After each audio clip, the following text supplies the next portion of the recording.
Awakening in the void. Grace blinks into a harsh, antiseptic white room. The camera drifts. Two crewmates are motionless in their pods. Instruments tick, and the ship hums like a living thing. He fumbles with a tether, finds a tablet with fragmented logs, and an open med bay with 4 lines coiled like fishing line. Nothing makes sense. Visual beat. Extreme close-ups on his hands, frost on the viewport. A slow reveal that the ship is moving through blackness. Emotional beat. Panic, brutal determination as he forces himself to start piecing things together. Flash fragments arrive. A chalkboard smeared with equations. A laboratory smell. A reluctant handshake at an induction meeting. A single reassuring voice that may be a friend. Memory doesn't return in order. Instead, it comes as associative images that Grace stubbornly stitches into narrative. We use quick montages, chalked to circuit boards to smiling faces, to show his life before the mission and the cognitive gaps he must fill. This segment is about confusion becoming purpose. He vows to learn why he's alone.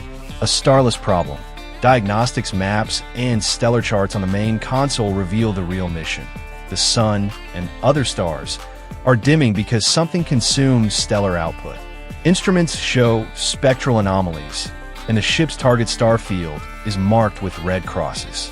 Grace reads the mission brief for the first time, a desperate, government-run program to take samples and find a solution beyond the solar system. Visuals emphasize scale, tiny ship against huge star maps, and a creeping sense of cosmic urgency. Logs and archived footage explain the threat. An organism that feeds on stellar photons and replicates quickly, dubbed astrophage. The recap is scientific but human. Classroom footage of collapsing crops, news clips of rolling blackouts, and scientists arguing on panels. Science beat. Simplified explanation of how astrophage converts light to stored energy, enough to ground the audience without heavy jargon. Stakes are made visceral. This isn't theoretical, it's extinction adjacent. Grace finds full mission documentation. Project Hail Mary is a one-way, last hope expedition to a distant star system where astrophage hasn't taken hold. The ship is designed as an autonomous laboratory and a courier of a potential cure back to Earth. We meet the names, roles, and the grim calculus that led to only a handful being selected, and why Grace, of all people, is on board. Emotional beat. Horror that this was essentially a suicide mission, but also a dawning understanding of his role. Parallel scenes cut between Grace reassembling the mission's science and Earth's accelerating crisis. Protests, rationing, emergency broadcasts. A time-stamped montage shows the narrowing window for planetary survival.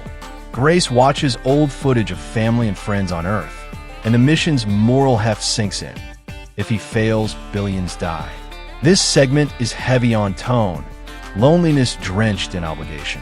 An anomaly appears on the sensors. Not a natural body, but another craft. Tension builds. A first contact sequence that's eerie rather than violent. The other ship is clearly intelligent, foreign in design, but functional and purposeful. Its energy signatures show the same astrophage traces. The crew's dead bodies underscore the grave possibility. Other species may be fighting the same fight. The beat ends on a hell breath as both crafts approach one another. Contact occurs. The alien, later named Rocky, is revealed in long, off-field shots. Foreign anatomy, articulated limbs, a utilitarian demeanor. Communication is initially impossible, so Grace improvises. Math, prime sequences, simple chemistry notations. The scene is patient and tender. Two beings establishing a bridge. Visual cue. Both creatures' tools of speech are small, repetitive actions that the camera treats as language. Once basic communication exists, they begin exchanging data. Their misunderstanding of each other's biology causes comic moments, close calls, and breakthroughs. Rocky is mechanically gifted and instinctively brilliant with engineering. Grace brings experimental biology and lateral problem solving.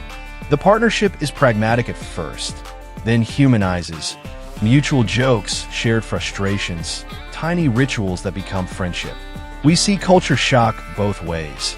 This makes their alliance feel earned.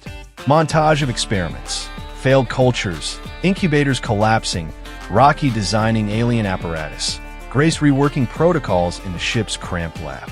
They discover a candidate counterorganism that preys on astrophage, but it's fragile and needs specific conditions to reproduce. Tension. Each failed trial raises the stakes. The cure must be manufacturable, stable, and safe across very different biochemistries. Cinematic B. A late-night eureka moment when a colony survives one replication cycle. Intercut scenes on Earth, news feeds circling, and in the ship, Grace and Rocky racing to scale up production. Earth's updates are urgent. Infrastructure failing, nations fracturing, and the clock ever shorter. Grace faces moral choices. Do they risk untested deployment? Who decides? This segment explores the ethical edges of triage and experiment under fire, and shows Grace gaining spine as a leader who must deliver under impossible constraints. Flashback/vision sequence built from Rocky's side. Through crude visuals and translated data, Grace observes a planet with ammonia seas, lit by a dull orange star, communities carved into rock. We see Rocky's people, communal, practical, and under comparable threat. This humanizes Rocky's mission. He's not a solitary explorer, but a messenger with a civilization to save. Emotional payoff. Grace realizes the scale of what they're doing isn't just Earth survival, it's interstellar rescue. Containment failure. An astrophage flare leaks into a module, taking out a vital system and permanently disabling one side of the lab. The breach forces an improvisation. They have to sacrifice months of work to sterilize and rebuild. Tension is physical and immediate. Sparks, alarms, the ship pitching, and the emotional fallout is raw. Fatigue, anger, guilt. This setback tests the partnership. Can they recover after such a blow? Faced with limited time and a fragile cure, they make the hard, tactical choice to split duties. Rocky will return to his world with a version of the cure tailored for his biochemistry, while Grace will take back a protocol and sample for Earth. It's a logistics-heavy segment, mapping trajectories, building containment vectors, and engineering launch windows. But it's also about moral courage. The plan is elegant but risky. Both know success means survival for billions. Failure means extinction. This is the quiet heart of the film. In a scene stripped of dialogue, Grace and Rocky exchange the rituals they now use to communicate. A carved token, a sketch, a rhythm tapped on metal, and promise each other against the odds. The camera lingers on their faces and hands, or Rocky's analogs, as they accept the near certainty they will never meet again. The music underscores grief and gratitude. The tone, bittersweet and deeply human. After separation, Grace faces the psychological toll of deep space solitude. Nightmares, hallucinations, waves of hopelessness. He returns to routine to stave off collapse. Logbooks, experiments, sending messages he can't wait for an answer to. This segment explores coping mechanisms, teaching himself again, reciting remembered facts, tuning the ship to keep his mind active. The character deepens, from a man in crisis to someone who chooses to keep going. Cutaways to Earth. Geopolitical infighting as nations jockey for access to the cure, civil order wobbling, and scientists improvising manufacturing. The narrative shows the logistical nightmare of scaling a lab discovery into global therapy. Supply chains, sterile facilities, and vice politics. Personal stories ground the catastrophe. A farmer in a frost field, parents huddling by candlelight, a scientist refusing to give up. This segment amplifies the urgency and provides human faces to the abstract threat. Grace's return is a technical thriller. Long re-entry trajectories, fatal micrometeoroid showers, intense engine burns time to the second. There's a sequence showing transmission of the cure blueprint in compressed data bursts. Encrypted, error-checked, human faith wrapped in code. When he finally approaches Earth, there's no triumphant fanfare, just the Herculean, messy work of converting a lab procedure into billions of doses. This segment balances the cinematic arrival with the unglamorous science of scaling. Public ceremonies, press conferences, and immediate relief as the first mass-produced applications slow the die-off and begin repair work on ecosystems. Grace is celebrated but haunted. The cameras ask simple questions while his mind keeps returning to Rocky. The scene explores survivors' guilt and the complicated, often lonely life of a savior.